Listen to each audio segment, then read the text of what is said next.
ورزقنا من الشاهدين وبه مؤمنون ولا حول ولا قوة إلا بالله العلي العظيم. الأحباب الكرام، يسعدنا ويشرفنا اليوم نستضيف إمامنا الشيخ إمام عبد الله. موضوع المحاضرة اليوم إن شاء الله حول قصة أو موسى كليم الله. Le thème de la conférence aujourd'hui, c'est Moïse, le prophète Moïse, Kalim Allah, l'interlocuteur de Dieu. Donc donné, assuré par le frère Cheikh Imam Abdallah qui nous vient de Valence. Imam Abdallah غني عن التعريف، فنسأل الله أن يجعلنا من الذين يستمعون القول فيتبعون أحسنه. نسأل الله أن يجزيه عنا خير الجزاء وأن يجعل أعمالنا خالصة لوجه الكريم، يجعل أعمالنا وأعمالهم خالصة لوجه الكريم ويجعلها في ميزان حسناته وحسناتنا جميعا إن شاء الله. محاضرة Inch'Allah, la conférence jusqu'à la prière de l'Isha.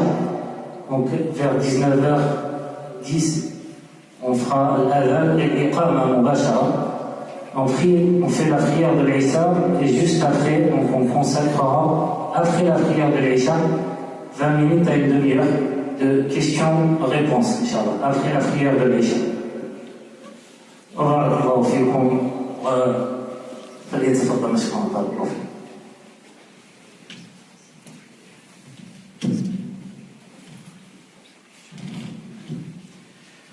أعوذ بالله السميع العليم من الشيطان الرجيم. بسم الله الرحمن الرحيم. إن الحمد لله نحمده ونستعينه ونستغفره ونستهديه ونعوذ بالله من شرور أنفسنا ومن سيئات أعمالنا. من يهده الله فهو المهتدي ومن يضلل فلن تجد له وليا مرشدا. وأشهد أن لا إله إلا الله وحده لا شريك له، وأشهد أن سيدنا وحبيبنا محمدًا عبده ورسوله. اللهم يا رب صل وسلم وبارك وزد عليه وعلى آله وصحبه أجمعين. أما بعد، السلام عليكم ورحمة الله وبركاته. لقد قص القرآن الكريم علينا قصص الأنبياء، والله سبحانه وتعالى من خلال قصص الأنبياء الله سبحانه وتعالى يريد أن يسلي نبيه محمد صلى الله عليه وسلم، ثم يريد أن يعطي لكل مؤمن قصة الإيمان، إيمان من اتبع الرسل. لذلك قال الله سبحانه وتعالى في كتابه العزيز بعد سورة يوسف، لما قص علينا سورة يوسف قصة يوسف، قال لقد كان في قصصهم عبرة لأولي الألباب. القصص لما يقص القرآن علينا قصة إنما هي عبرة لأولي الألباب الذين يتفكرون، أولي العقول. ما كان حديثا يفترى ولكن تصديق الذي بين يديه وتفصيل كل شيء وهدى ورحمة لقوم يؤمنون. Donc dans le Coran, on trouve énormément de récits. Les récits des prophètes, on trouve le récit de Adam alayhi salam, le récit de Noé, le récit de Ibrahim avec son fils Ismaïl qui est lui-même un prophète, de Ishaq, de Yaqub avec son fils Joseph. On trouve le récit de Moïse répété plusieurs fois dans le Coran, Jésus alayhi salam. Aussi le Coran parle au prophète Muhammad sallallahu alayhi wa sallam et nous donne quelques indications sur les événements importants par lesquels le prophète Muhammad sallallahu alayhi wa sallam est passé.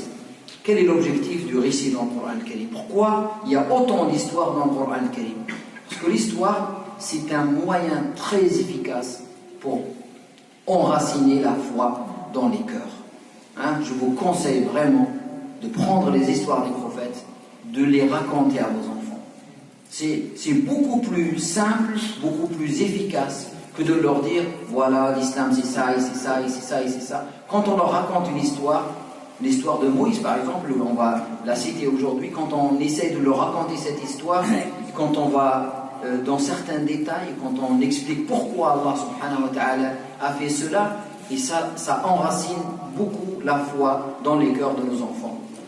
La transmission à travers l'histoire, c'est un très très bon moyen. Et c'est pour ça que le Coran nous raconte ces histoires. C'est pas juste comme ça pour s'amuser qu'Allah nous raconte des histoires de Moïse, de Adam, de Noé, de Ibrahim, pas du tout. Parce qu'à travers l'histoire, Allah subhanahu wa ta'ala veut nous montrer et les histoires du Coran, c'est des histoires vraies, il n'y a pas de virtuel ou imaginaire. Tout ce que le Coran nous dit, c'est de la vérité absolue.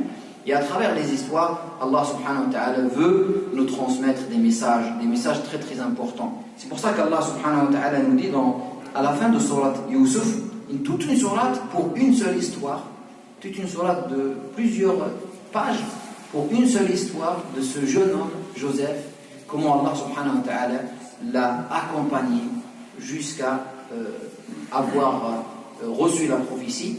Et cette histoire, à la fin de cette sourate, Allah subhanahu wa ta'ala nous dit un verset très important. Il y a à coup sûr un enseignement dans l'histoire des prophètes. C'est pour tirer les enseignements, c'est pas pour s'amuser qu'Allah nous raconte les histoires, c'est que nous-mêmes, notre vie, la vie que nous sommes en train de vivre, l'histoire, c'est une éternelle répétition en réalité. Ce que nous allons vivre nous, ce qu'a vécu Moïse, le prophète sallallahu alayhi wa sallam l'a vécu aussi.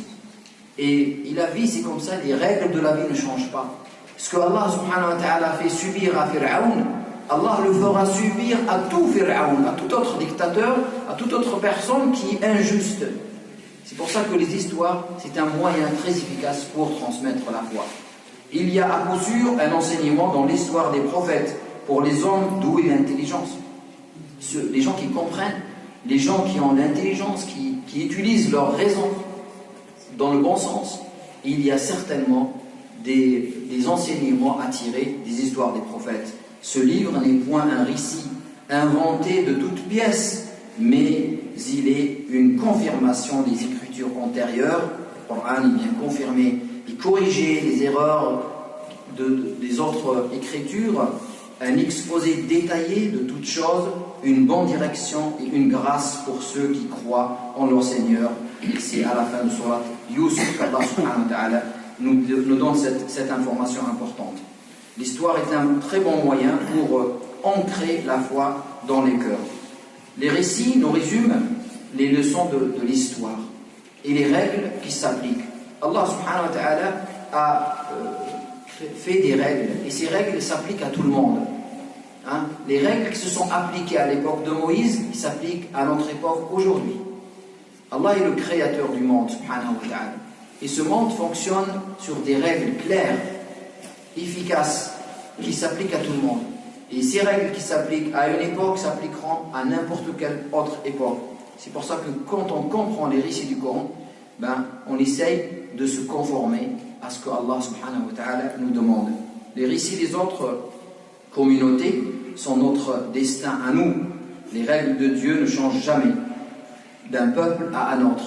Si Allah nous raconte les histoires de Banu Israël, les enfants d'Israël, par rapport à leur comportement avec les prophètes, Allah subhanahu wa ta'ala nous dit à travers ces histoires, si vous vous comportez de la même manière avec votre prophète, avec le prophète Muhammad sallallahu alayhi wa sallam, vous allez subir les mêmes conséquences.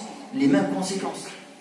C'est pour ça que c'est à nous d'adopter la meilleure méthode et le meilleur comportement avec notre prophète Muhammad sallallahu alayhi wa sallam. Et on le voit à travers Surat al-Baqarah, que tout à l'heure, Inch'Allah, je vais vous donner l'exemple dans lequel Allah nous parle de ça.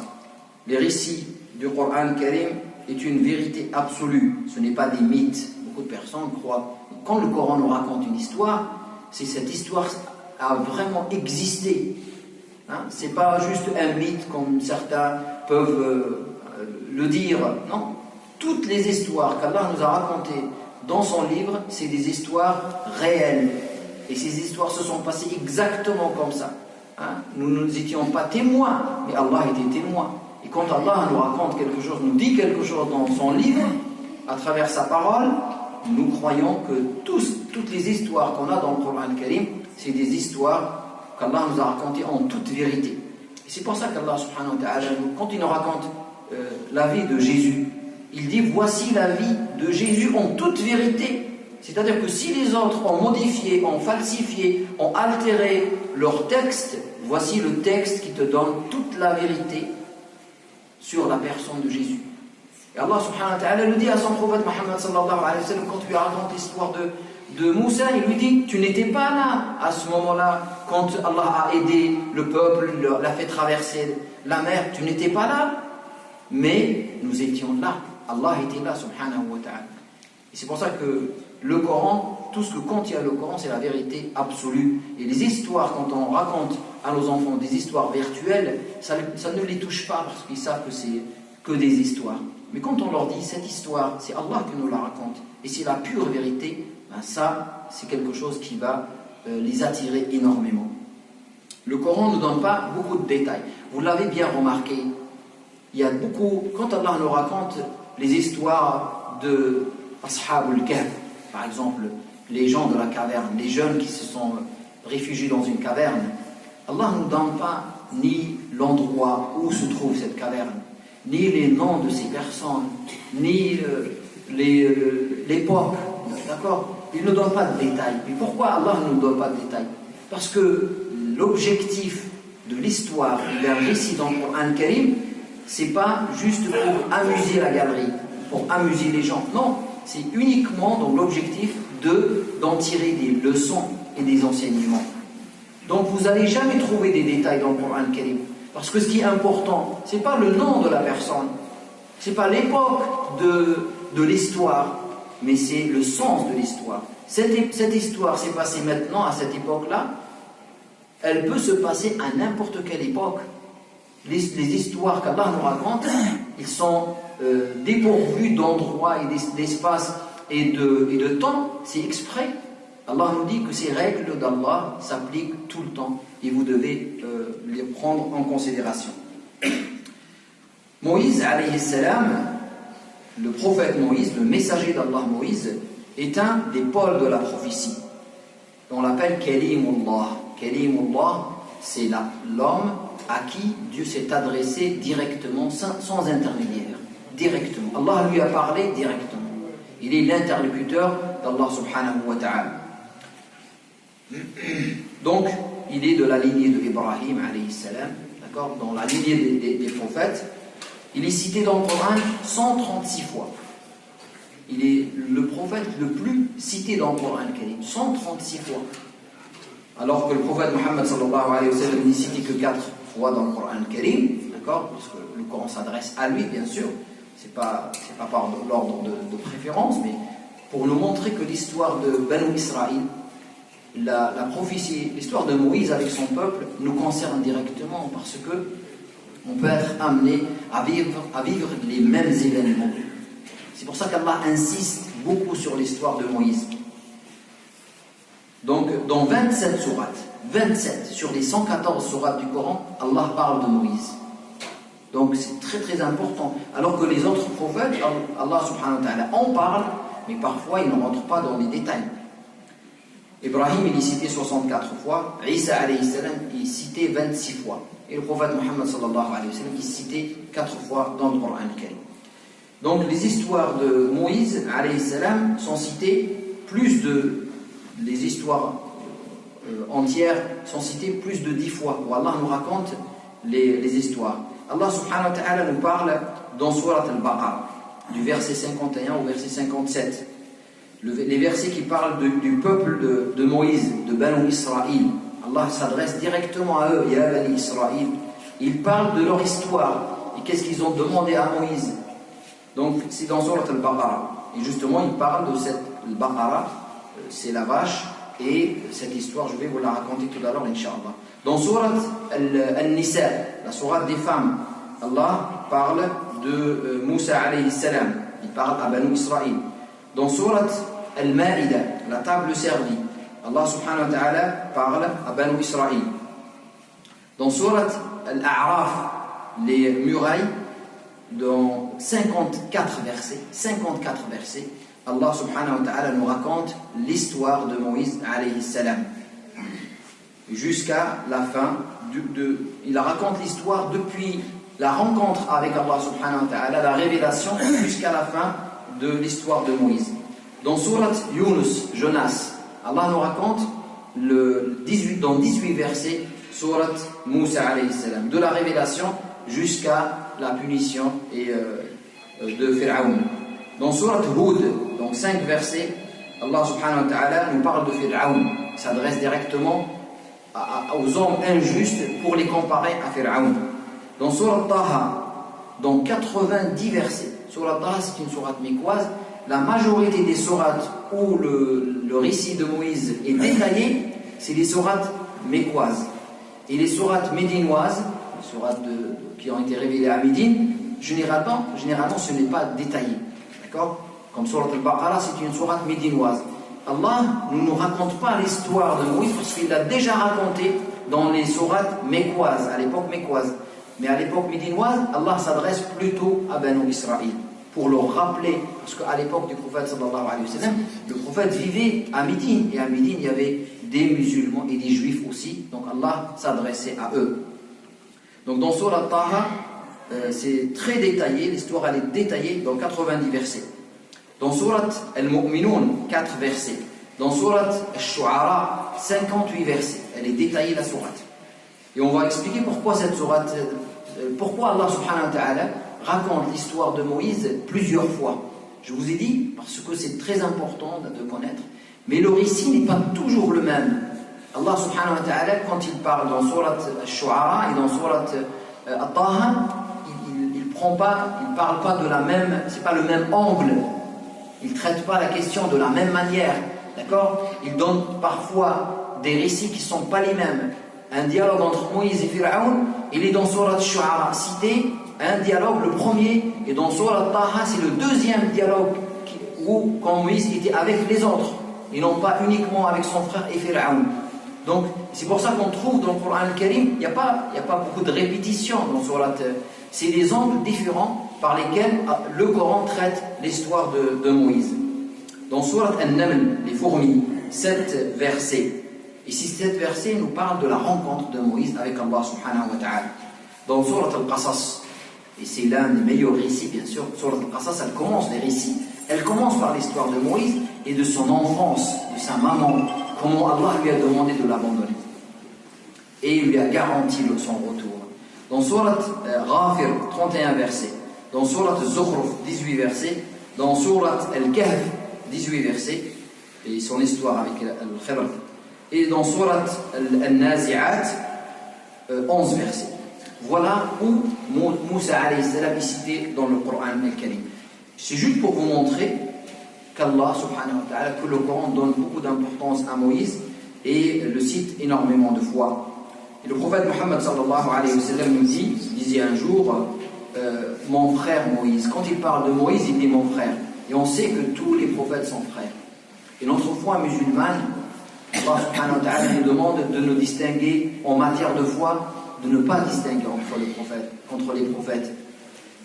كل آمن بالله وملائكته ورسله وكتبه ورسله وقالوا لا نفرق بين أحد من رسله وقالوا لا نفرق بين أحد من رسله. Donc le verset il est clair et Allah subhanahu wa ta'ala dit que les vrais croyants disent toujours nous ne faisons aucune distinction entre les prophètes.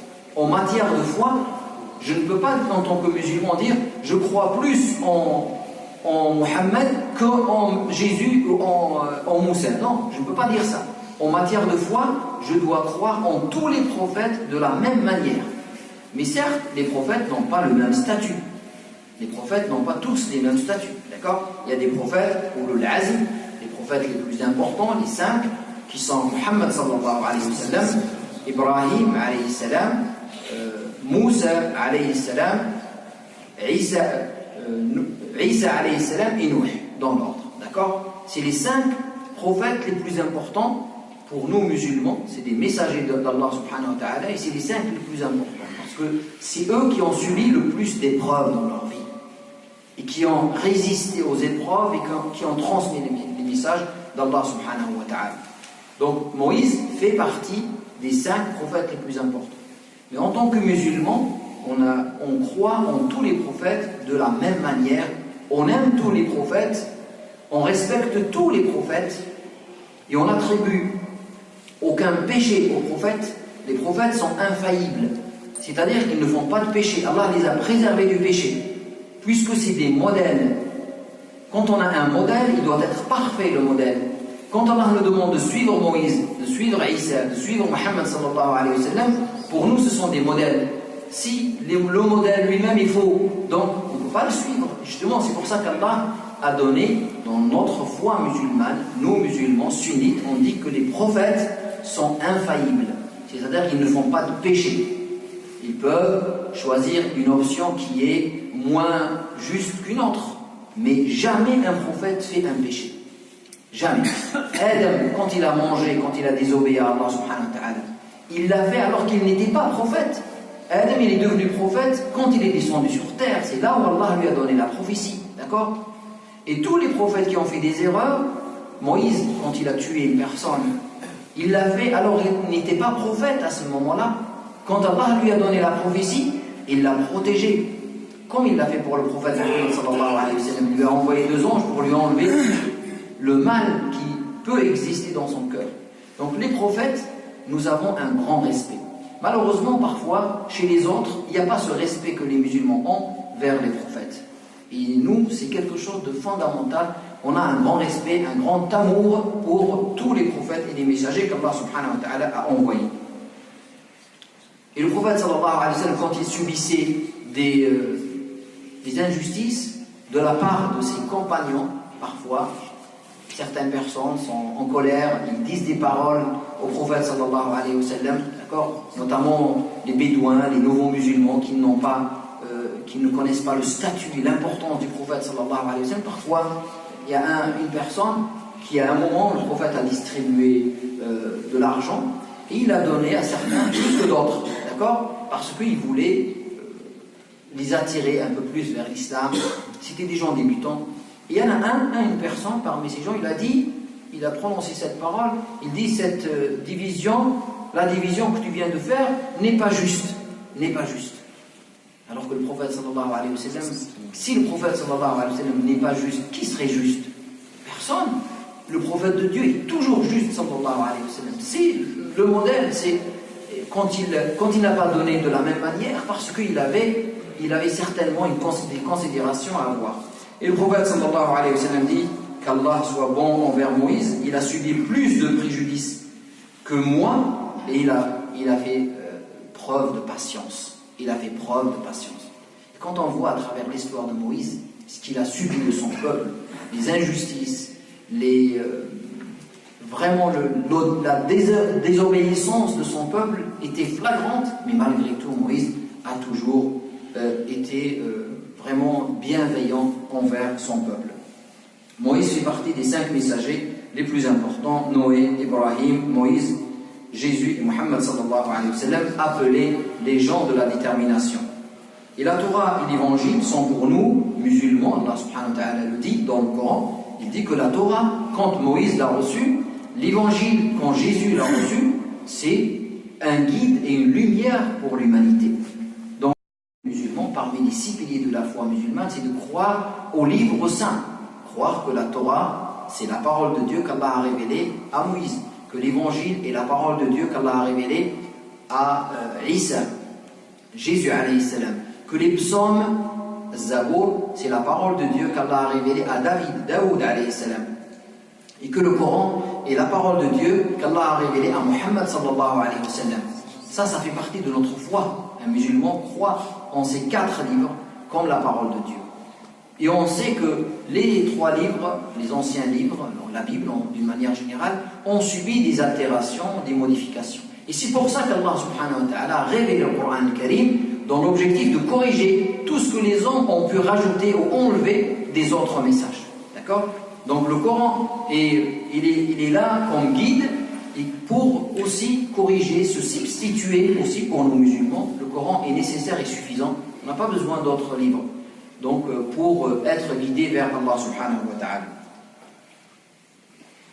Je vais utiliser uniquement les versets du Coran pour les expliquer et prendre des passages uniquement, parce que pour raconter l'histoire de Moïse dans les détails, il faut 3 ou 4 jours, parce qu'Allah la raconte très très bien, il est savant aussi dans certains d'autres détails. Donc moi je ne vais pas raconter de A à Z, ne pas citer les 60 versets de Surat Al-Qasas, parce que sinon ça va prendre énormément de temps, mais on va, Inch'Allah, faire des zooms sur certains passages du Coran al-Karim.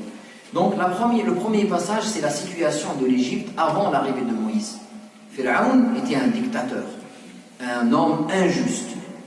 Et il se prenait carrément pour Allah. Il disait aux gens, je suis votre Seigneur, je suis Dieu. Il disait aux gens, Ana rabbukumul a'la, je suis votre Seigneur. Et son injustice, elle était avec son peuple. Donc, il imposait son avis. Ma urikum illa ma ara. Ce que vous devez faire, c'est ce que moi je vois. Vous devez faire ce que comme moi je veux. Donc, c'est un dictateur qui ne donne aucune liberté à son peuple. Même aux Égyptiens. Les Égyptiens, il faisait semblant de leur donner un peu de liberté, mais en réalité, Pharaon décidait tout seul, sur tout le peuple égyptien était sous la domination de Pharaon. Donc, ma urikum illa ma ara. C'est ça sa politique. Tout ce que vous devez faire, c'est ce que moi je vois. Ma urikum illa ma ara. Ça, c'est sa politique. Et aujourd'hui, on a beaucoup de personnes qui ont la même politique. Certains qui croient qu'ils ont la vérité absolue. Et tout ce qu'ils voient, eux, c'est la vérité. Donc, tout le monde doit les écouter, les observer et faire comme eux, alors qu'ils n'ont aucune science. Inna Fir'aun ala fil ard. Ce verset résume vraiment la situation de l'Égypte avant qu'Allah envoie Moïse. Inna Fir'aun ala fil ard wa ja'ala ahlaha shi'a yastad'ifu ta'ifatan minhum yudhabbihu abna'ahum wa yastahyi nisa'ahum innahu kana min al-mufsidin. Si on veut avoir une image de l'état de l'Égypte avant que Moïse arrive, Allah le raconte dans ce verset. Écoutez bien le verset suivant. Pharaon se comportait en dictateur dans le pays. Il avait réparti, regardez, c'est toujours la méthode des gens qui sont injustes. Il avait réparti les habitants en clans. Il divisait pour mieux régner. Donc c'est exactement le même plan depuis tout le temps et jusqu'à aujourd'hui. Donc il avait réparti les habitants en clans. Il y avait les Égyptiens d'un côté et les Égyptiens eux-mêmes, ils étaient en plusieurs clans. Il y avait les Banu Israël, les enfants d'Israël, qui sont là depuis des générations et des générations. Parce que comme vous le savez, les enfants d'Israël sont venus quand Youssef alayhi salam, bien avant, 4 siècles avant, a amené son père, sa mère et ses frères. Ils se sont installés en Égypte. D'accord ? C'est l'histoire de Joseph alayhi salam, c'est la suite. Et donc, il y avait Banu Israël de l'autre côté, et Banu Israël aussi, Pharaon a réussi à les répartir pour mieux les maîtriser. Donc, il répartissait les gens en clans, et on opprimait une partie, il opprimait toujours Banu Israël. Banu Israël était considéré comme la classe inférieure, et les Égyptiens, c'est la classe supérieure, d'accord ? Donc, il opprimait les Banu Israël en mettant à mort leurs fils, c'est ce qu'ils faisaient, ils tuaient les enfants et ils tuaient les garçons et ne laissant en vie que leurs filles, car c'était un être malfaisant, mufsidin, corrupteur, d'accord. Et pourquoi Pharaon tuait les garçons? Parce que une fois il était avec les sorciers et les gens de son entourage et les gens qui avaient la lecture des livres, des anciens livres, et on lui a dit: bientôt il y aura un homme, un enfant, un bébé qui va naître et qui sera la cause de la destruction de ton royaume. Il sera la cause de la destruction de ton royaume. Pharaon, donc, il était en panique, il a dit: mais il faut faire quelque chose. Qu'est-ce qu'on fait? La décision qu'il a prise avec ses conseillers, c'est de tuer tous les garçons de Banu Israël. Parce que cet enfant qui va naître, c'est un enfant de Banu Israël. Et il faut absolument le tuer. Et qu'est-ce qu'ils ont fait? Ils ont commencé à tuer tous les garçons. Tous les garçons. Ils partaient chez les gens, et dès qu'il y a une femme enceinte, ils localisent sa maison pour venir, dès qu'elle accouche, pour tuer les enfants. Ils en ont tué pendant 7 ans ou plus. Et ce qui se passe, c'est que après, les gens sont venus se plaindre à Pharaon, les Égyptiens, parce qu'ils disent: bientôt on n'aura plus d'esclaves, on n'aura plus de personnes qui travaillent chez nous si tu tues tous les garçons et tu ne gardes que les filles. Donc là, il a décidé de tuer une fois sur deux, une année sur deux. Une année, on va tuer les garçons et une année, on va les laisser vivre. Ce qui se passe, subhanallah, c'est que Allah subhanahu wa ta'ala décide la naissance de Haroun. Haroun, c'est le frère de Moussa alayhi salam.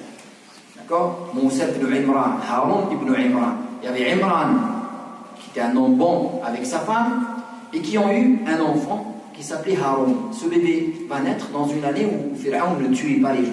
Alhamdulillah. Donc il a été sauvé parce que la décision venait d'arriver. Mais la femme de Imran est tombée enceinte quelques jours après la naissance de son frère, de Haroun. Elle est tombée enceinte quelques mois, et elle allait donner naissance à un enfant qui est Moïse, alayhi salam. Et justement, elle avait peur, parce qu'elle s'est dit, mais s'il va naître dans l'année où Pharaon va certainement venir pour le tuer. Donc, elle avait cette inquiétude. Et voilà ce que Allah subhanahu wa ta'ala lui révèle comme décision. Allah subhanahu wa ta'ala s'adresse à la maman de Moussa en disant وَأَوْحَيْنَا إِلَى أُمِّ مُوسَى أَنْ أَرْضِعِهِ فَإِذَا خِفْتِ عَلَيْهِ فَأَلْقِيهِ فِي الْيَمِّ وَلَا تَخَافِي وَلَا تَحْزَنِي إِنَّا رَادُّوهُ إِلَيْكِ وَجَاعِلُوهُ مِنَ الْمُرْسَلِينَ. Voilà comment Allah subhanahu wa ta'ala intervient.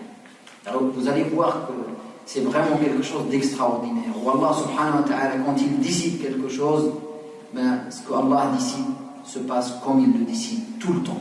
D'accord? Allah, il a la puissance absolue, la sagesse absolue, la science absolue, subhanahu wa ta'ala.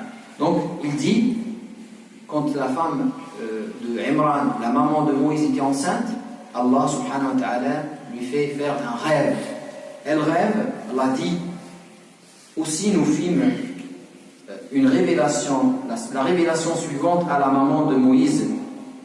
Allaite ton fils, il est né maintenant Moïse, et c'est un garçon. Bon, elle avait peur, Allah l'a protégé jusqu'à maintenant, ils ne l'ont pas retrouvé, donc elle a réussi à dissimuler sa naissance, et maintenant elle a peur parce qu'il y a tous les jours les soldats qui viennent vérifier s'il y a un bébé pour le prendre et le tuer. Allah lui dit, allaite ton fils, et si tu as peur pour lui, jette-le dans le fleuve. Jette-le dans le fleuve. Tu le mets dans un panier, et tu le mets dans le fleuve, un Nil. Le Nil, d'accord? Tu le mets dans le fleuve et tu nous fais confiance. On va te le ramener et il deviendra messager de Dieu. Allah lui donne cette information. Maintenant, c'est un rêve. C'est un rêve, subhanahu wa ta'ala. Un rêve, elle fait le rêve, elle le fait plusieurs fois, bien sûr, et elle discute avec son mari, ils décident ensemble. Son mari lui dit, mais tu as fait la prière, tu as demandé à Dieu de l'aide, et Allah t'a fait ce rêve-là, c'est que c'est une vérité. Fais-le, fais ce qu'Allah nous demande. Dans tous les cas, ils vont venir le tuer. Donc fais-le. Et elle fait confiance en Dieu. Malgré l'hésitation qu'elle avait, elle prend son fils, elle le met dans un panier, elle sort, et elle va discrètement avec sa sœur, Mariam, elle s'appelait Mariam, Moussa, il a une grande sœur qui s'appelait Mariam, et elle le met, elle confie à Dieu. Et à un moment donné, elle hésite parce que c'était un rêve. C'était pas certain. Elle s'est dit, peut-être ce rêve-là n'est pas vrai. Peut-être c'est Shaitan qui vient m'insuffler des idées comme ça. Et à un moment donné, elle s'est dit, comment je peux moi-même mettre mon fils comme ça dans un endroit où il y a, je ne sais pas, 90% de chances qu'il va se faire manger par des serpents. Donc elle était dans l'hésitation. Mais malgré tout, elle a fait confiance en Allah subhanahu wa ta'ala. Et elle l'a mis. Et elle demande à sa sœur d'aller le voir, d'aller derrière ce petit panier qui porte le prophète de Dieu. Regardez comment Allah subhanahu wa ta'ala, dans sa sagesse, il amène ce panier jusqu'au palais. Parce que le palais de Pharaon, il a été construit juste à côté du fleuve du Nil. Il l'amène jusque là-bas. Et il se fait récupérer par l'épouse de Pharaon, Assia, qui était une femme extraordinaire, qui a pris soin de lui et qui a tout fait pour que Pharaon ne le tue pas. Parce que Pharaon, dès qu'il l'a vu, il a dit, il faut le tuer tout de suite, c'est un bébé, on tue les bébés cette année. Donc, elle a tout fait pour le protéger. Elle lui a dit, c'est un enfant qu'elle nous a envoyé, hein, et elle ne pouvait pas avoir de bébé. Donc, Pharaon, plutôt, il était stérile, et donc elle lui a demandé ça, et il a fini par accepter. Et regardez comment Allah subhanahu wa ta'ala fait bien les choses. Regardez comment Pharaon décide lui-même de se débarrasser de tous les bébés. Et il a tué des milliers de bébés pour ne laisser qu'un seul, qu'Allah a amené chez lui. Et il va vivre chez lui. Et c'est ce bébé-là qu'Allah a décidé qu'il sera la cause de la destruction de ce royaume. Subhanallah. Quand il réfléchit, la sagesse de Dieu, comment Allah, quand il décide quelque chose, il lui dit soit et elle est. Et c'est pour ça que un jour, le prophète sallallahu alayhi wa sallam, il était sur son cheval, et derrière lui, il avait son petit cousin, Abdullah ibn Abbas. Il lui dit, Ya ghulam, inni u'allimuka kalimat, ihfadillah yahfadk, ihfadillah tajidhu tujahak, idha sa'alta fas'alillah, wa idha ista'anta fasta'in billah.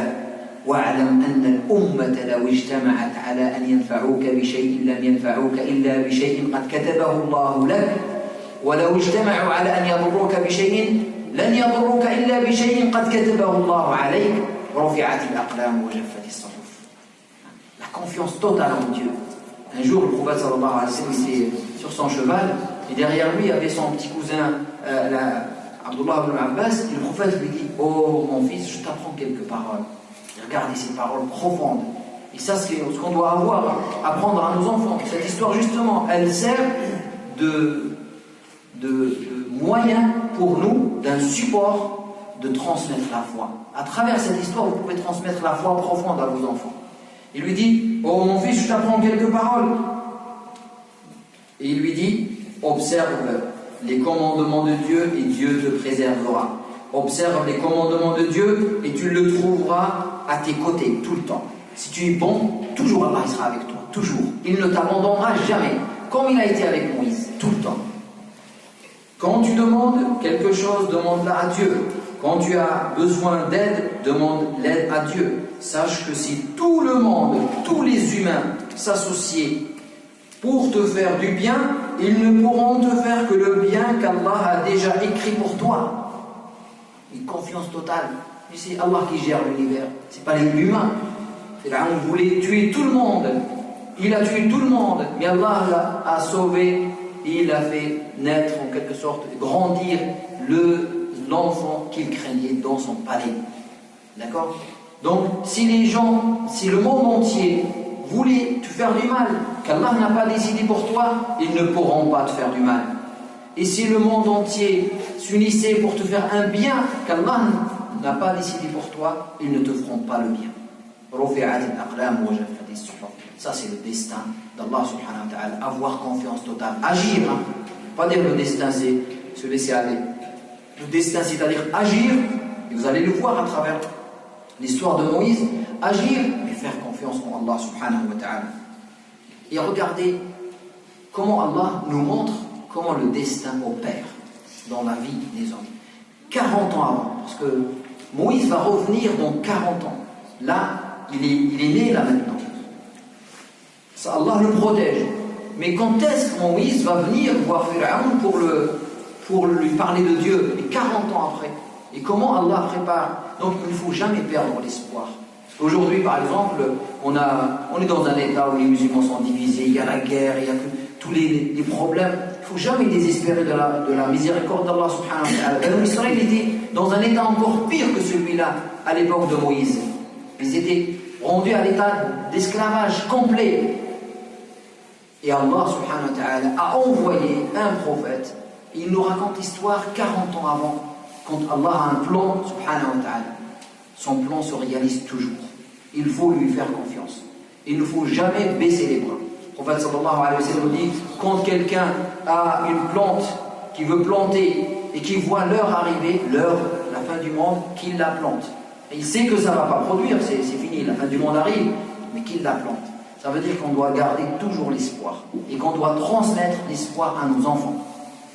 Comme Allah subhanahu wa ta'ala nous raconte cette histoire dans les détails pour nous dire, regardez comment Allah préserve cet enfant de là jusqu'à dans 40 ans. Dans 40 ans, cet enfant aura un rôle important. Pas aujourd'hui. Allah tient toujours sa promesse. Et comme il a dit à cette femme, jette ton enfant et ne t'inquiète pas. Et cette femme a fait confiance en Dieu subhanahu wa ta'ala. Ce qui se passe, c'est que par la suite, il cherchait une femme pour lui donner du lait. Il n'acceptait pas les autres femmes. Il n'a accepté qu'une seule femme. C'est sa maman. c'est sa maman. Quand c'est sa maman qui lui a donné le sein, ben il a accepté. Et c'est comme ça que, regardez la sagesse de Dieu. Elle le met dans le fleuve, il va chez Pharaon et il revient vers elle. Et elle devient la personne qui va l'allaiter. Il viendra la voir tous les matins et tous les soirs pour qu'elle lui donne le sein. Et elle est salariée pour ça. C'est Pharaon qui lui donne son salaire. Alors que c'est son fils, subhanallah al-azim. Comment Allah fait les choses correctement. Il lui a donné une promesse à cette femme et Allah a réalisé sa promesse. Subhanahu wa ta'ala. Il lui a amené son fils. Il faut avoir confiance totale en Allah subhanahu wa ta'ala. Et Moussa n'aime pas l'injustice. Il déteste l'injustice. Il rentre un jour, il rentre chez lui et il faisait nuit, il n'y avait personne dans le marché, et il trouve deux personnes en train de se bagarrer. Et Moïse n'aime pas l'injustice, il essaye de les séparer. Moïse était très fort, très grand. Allah lui a donné une très bonne santé. Parce que Allah l'aime. Et Moïse était croyant depuis le début. Il a reçu la foi de la part de la maman, de sa maman, sa vraie maman. Il a reçu la foi de la part de Assia. Assia qui était la femme de Pharaon, mais qui était une femme extraordinaire, qui va croire en Moïse dès qu'il amène son message. Donc, il a reçu la foi, il n'aime pas l'injustice. Et quand il a trouvé ces deux personnes en train de se bagarrer, il a essayé de les séparer. Mais il ne voulait pas. Et notamment un qui était très violent, très vulgaire. Moïse, il s'est énervé à un moment donné, il lui a donné un coup. Mais pas pour le tuer, juste pour les séparer, parce que l'autre, il ne voulait pas s'arrêter. D'ailleurs, il a commencé à s'attaquer à Moïse. Et quand il l'a frappé, Moïse, il était tellement fort que Moïse, quand il l'a frappé, il l'a tué. Et tout de suite, quand il a vu que l'homme était mort, il a considéré ça comme une injustice. Et il a demandé à Dieu de lui pardonner. Tout de suite, il a su que ce n'est pas un bon acte, ce qu'il vient de faire. Même s'il avait la bonne intention. Il ne voulait pas le tuer, mais quand il l'a tué, là, il était, en quelque sorte, désolé, et il a demandé pardon à Allah, et Allah lui a pardonné. Il a senti ce pardon aussi, parce qu'Allah dit dans le Coran qu'Allah lui a pardonné, et qu'il a su qu'Allah lui a pardonné. Et par la suite à ce meurtre-là, Moïse était obligé de quitter la ville. Parce que la personne qui l'a tué, c'est un Égyptien proche de Pharaon. Donc il était obligé de quitter la ville pour partir. Où il part, Moïse quitte l'Égypte complètement et il part vers la Jordanie pour s'installer dans un petit village qui s'appelle Madian. Il arrive dans ce petit village, Madian, et il était à côté du puits. Il s'est installé pour se reposer. Il a bu de l'eau, mais vous imaginez, il a marché presque 1000 km dans la peur. Parce qu'il était poursuivi des soldats de Pharaon. Pharaon voulait absolument l'avoir pour le tuer, parce qu'il vient de tuer quelqu'un. Et Pharaon voulait régler des comptes avec Moïse, parce que Pharaon n'aimait pas Moïse.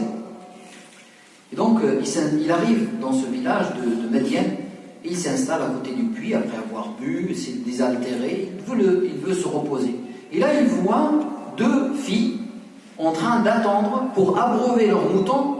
Elles attendent et elles essayent de contenir leurs moutons parce que les hommes arrivaient, ils donnaient à boire à leurs moutons et ils partaient et les filles attendaient. Et quand Moïse il a vu ça, il a vu les gens qui arrivent après eux, ils donnent à boire à leurs moutons avant elles plutôt, il est parti voir ces filles-là. Moïse, s'il y a quelque chose qui le caractérise, c'est qu'il n'aime pas l'injustice. Il le fait savoir tout de suite. Il ne supporte pas l'injustice.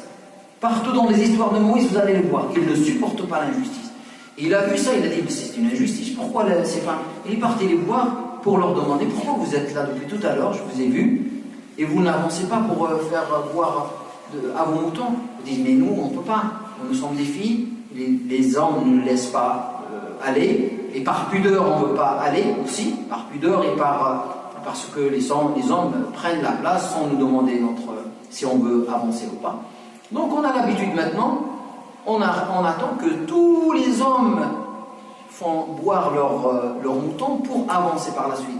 Et nous avons notre père qui est Donc les filles donnent aussi la justification. Pourquoi nous sommes là? Normalement, être berger, ce n'est pas le travail de filles. C'était plutôt le travail de garçons. Mais nous sommes là parce que notre père est un vieillard qui ne peut pas s'occuper lui-même de ses moutons. Et là, Moïse ne supporte pas ça, il va tout de suite, il dit laissez-moi faire, il amène leurs moutons, et il leur donne à boire, et il leur demande de partir. D'accord? Et ils ont vu que Moïse, il a porté une grosse pierre, il l'a porté tout seul pour le déplacer, pour pouvoir leur donner de l'eau directement. Donc ils ont vu que Moïse était un homme fort. Et par la suite, Allah subhanahu wa ta'ala décide que Moïse va à la rencontre de ce vieillard, cet homme pieux. Certains disent que c'est Chouaïb, mais rien ne dit que c'est Chouaïb alayhi salam. Peut-être c'est dans le village, la tribu de Chouaïb, mais l'homme là n'était pas Chouaïb, mais c'était un homme croyant. Cet homme-là envoie sa fille à Moussa pour lui dire à sa fille, va le chercher, cet homme qui vous a rendu ce service-là, va le chercher. Et elle va le chercher, elle lui dit, voilà, mon père te demande de venir le voir pour te récompenser pour le service que tu nous as rendu tout à l'heure. Et là, Moïse, donc il se lève, il va la suivre pour aller voir son père. Et la fille remarque que Moïse était un homme. Pourquoi faire ça? Ils ont considéré ça comme une aberration. Alors Moussa dit, non, je ne me moque pas de vous. Voilà. Cette attitude avec le prophète. Les musulmans n'ont pas cette attitude. Vous ne devrez pas avoir cette attitude. C'est toujours ce que le dit le prophète, on accepte, on ne va pas dire à un prophète de Dieu, tu te moques de nous? Non, jamais. Donc, il aura dit, non, non, c'est Dieu qui vous ordonne ça, je ne me moque pas de vous. C'est pour ça qu'il a été beaucoup éprouvé avec son peuple, Moïse. Et son peuple, au lieu de prendre n'importe quelle vache pour la tuer, ils ont dit, non, non, mais on veut que Dieu nous montre quel type de vache. Quel type de vache? Et Moïse leur dit, mais c'est tel type de vache. Hein? Donc ils ont posé des questions pour compliquer les choses. Alors que la religion n'est pas compliquée en réalité. Mais ceux qui se posent beaucoup de questions et qui essayent de compliquer la religion, elle deviendra compliquée pour eux, oui. Quel type de vache? C'est tel type de vache. Ah, on veut la couleur exacte de la vache. Il leur donne la couleur de la vache. Non, non, mais on veut exactement la vache que tu cherches.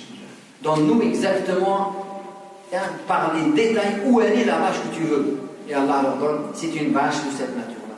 Et ils ont trouvé cette vache-là, ils l'ont payée très très cher. Pourquoi Allah a appelé Surat al-Baqarah par cette histoire-là? Parce qu'il y a une attitude d'un croyant vis-à-vis de Dieu. Nous, musulmans, notre attitude, c'est Sami'na wa ata'na. Sami'na wa ata'na. Allah nous ordonne quelque chose. On ne va pas chercher à compliquer la chose, on va l'appliquer dans la simplicité. C'est comme ça que l'islam s'applique, dans la simplicité. On ne va pas essayer de la rendre compliquée. C'est pas ça la religion. La religion n'est pas compliquée. Ceux qui veulent la rendre compliquée, ben, ils vont tomber dans l'extrémisme et ils ne vont pas pouvoir pratiquer leur religion. D'accord? Et la religion devient un ensemble de contraintes. Alors que non, la religion n'est pas contrainte.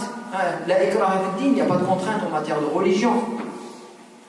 L'attitude d'un musulman, c'est Sami'na wa ata'na. Alors, le peuple de Moïse, une partie du peuple de Moïse, là, dans cette attitude vis-à-vis de la vache, au lieu de prendre et dire Sami'na wa ata'na, on exécute, non. Ils ont essayé de négocier, toujours, pourquoi fait ça, et pourquoi, alors qu'il suffit d'exécuter l'ordre dans la simplicité. Voilà l'histoire de Moïse avec quelques enseignements, Inch'Allah. Barakallahu fikum. Ici, vous avez quelque chose à rajouter ou peut-être quelque chose qui n'est pas clair à laquelle je peux répondre, Inch'Allah, c'est avec plaisir. Barakallahu fikum, Inch'Allah. À vous la parole.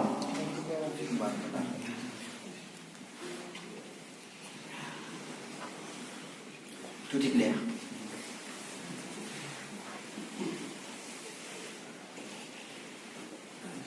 Oui, تفضل حبيبي. Juste une question, justement, quand vous avez cité Jérusalem, l'histoire. Je voudrais juste vous préciser un petit peu, à la fin, quand vous avez parlé de la promesse, Allah subhanahu wa ta'ala, du peuple d'Israël, d'aller, Ben Israël, de rentrer à Jérusalem et par rapport à l'actualité aussi. C'est clarifié ça.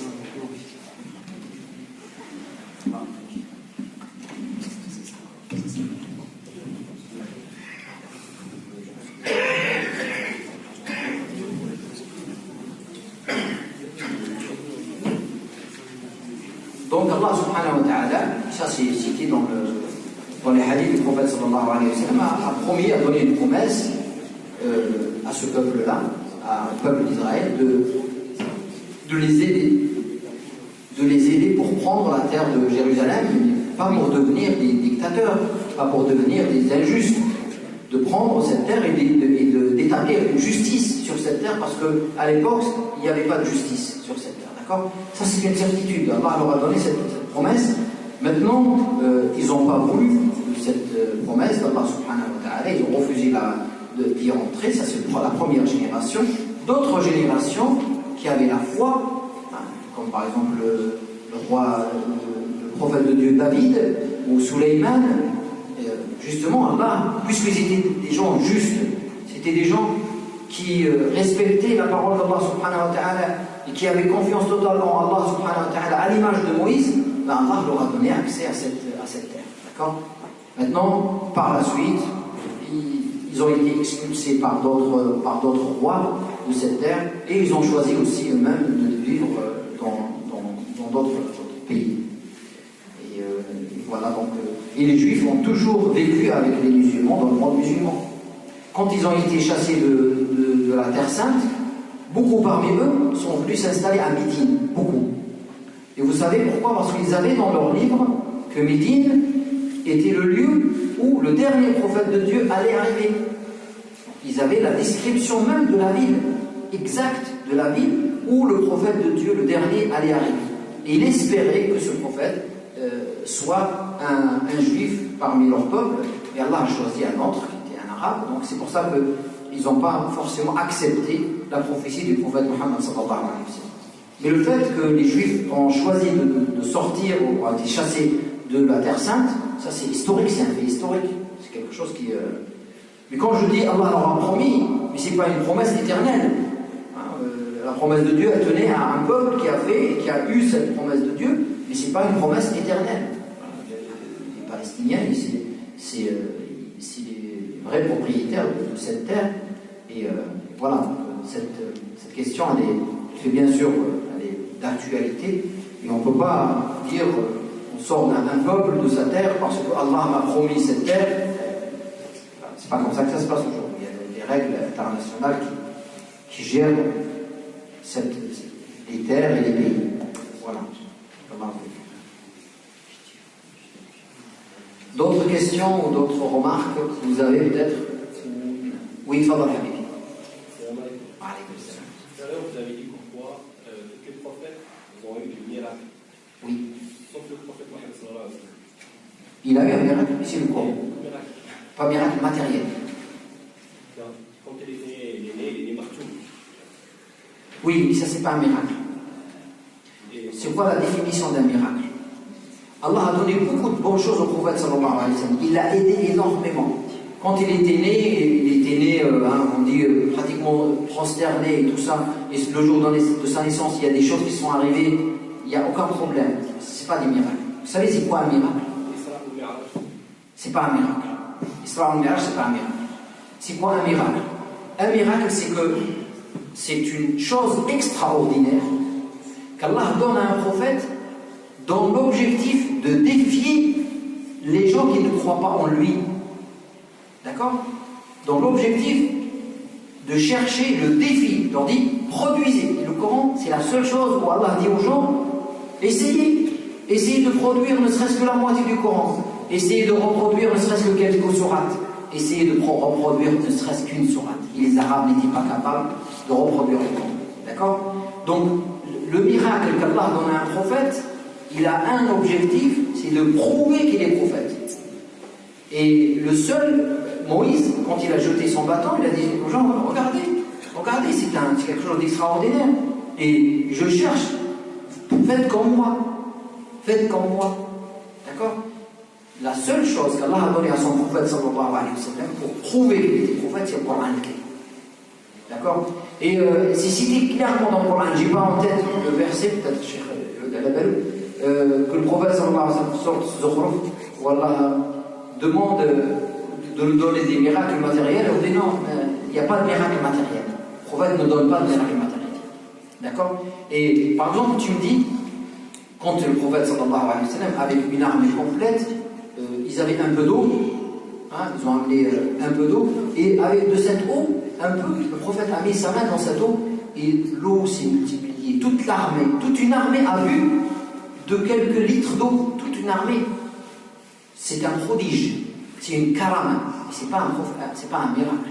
Donc on fait bien la différence entre un miracle qui a comme objectif de chercher le défi, et entre un prodige.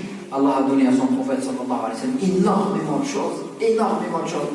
Il était en train de faire la khutbah, il y avait dans sa mosquée un tronc de palmier, dans sa mosquée. Jusqu'à maintenant, si vous allez à la mosquée du prophète sallallahu alayhi wa sallam, il n'y a pas le tronc de palmier, mais il y a le pilier qui le remplace.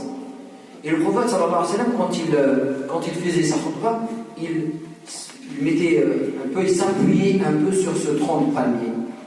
Et ses compagnons lui ont construit un minbar. Et ça, c'est une histoire que tous les compagnons racontent, c'est véridique, c'est des hadiths authentiques. Le prophète sallallahu alayhi wa sallam, le premier vendredi où il fait sa khutbah, il se met sur le minbar. Et tout le monde, la mosquée était pleine, on entend des gémissements.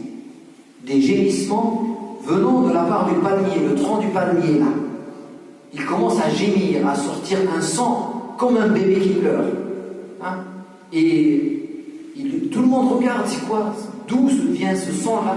C'est parce que le tronc de palmier ne voulait pas que le prophète le quitte. Sallallahu alayhi wa sallam. Ne voulait pas. Et le prophète sallallahu alayhi wa sallam, il est descendu de son minbar pour le prendre dans les bras ou pour le toucher, et c'est là où il s'est arrêté de gémir. Devant tout le monde. Et mais c'est pas un miracle.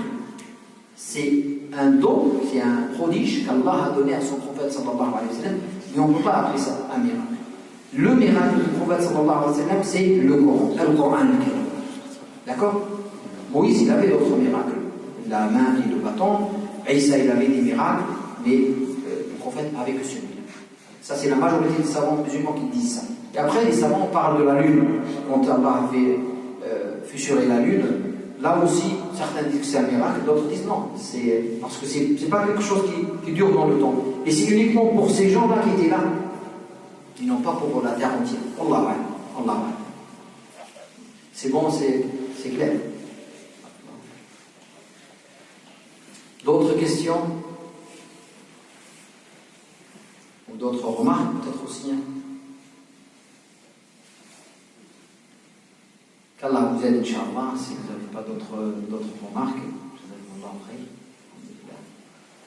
بارك الله فيكم سبحانك اللهم وبحمدك نشهد أن لا إله إلا أنت نستغفرك ونتوب إليك سبحانك اللهم وبحمدك نشهد أن لا إله إلا أنت نستغفرك ونتوب إليك سبحانك اللهم وبحمدك نشهد أن لا إله إلا أنت نستغفرك ونتوب إليك اللهم صل وسلم وبارك وزد على سيدنا وحبيبنا محمد وعلى آله وصحبه أجمعين وارض اللهم عن ساداتنا أبي بكر وعمر وعثمان وعلي وعن الصحابة أجمعين اللهم صل وسلم وبارك على كل أنبيائك المرسلين موسى وعيسى وإبراهيم ونوح وآدم وزكريا وداود وسليمان وكل الأنبياء يا رب العالمين يا أرحم الراحمين اللهم اغفر لنا ذنوبنا وإسرافنا في أمرنا وكفر عنا سيئاتنا وتوفنا مع الأبرار ربنا لا تزغ قلوبنا بعد إذ هديتنا وهب لنا من لدنك رحمة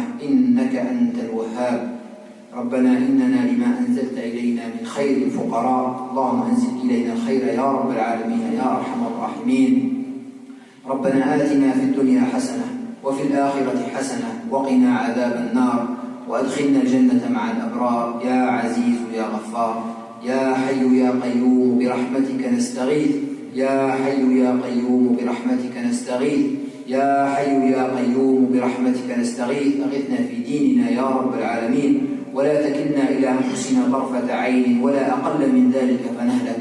اللهم اهدنا واهد بنا ونور قلوبنا بحبك وحب نبيك محمد صلى الله عليه وسلم وحب أنبيائك والمرسلين يا رب العالمين يا أرحم الراحمين. اللهم لا تفرق جمعنا هذا إلا بذنب مغفور وسعي مشكور وعمل صالح متقبل مبرور. واهدنا واهد أبناءنا للخير يا رب العالمين، وارزقنا الإيمان بك ومحبتك والتوكل عليك يا رب العالمين يا أرحم الراحمين. سبحان ربك رب العزة عما يصفون وسلام على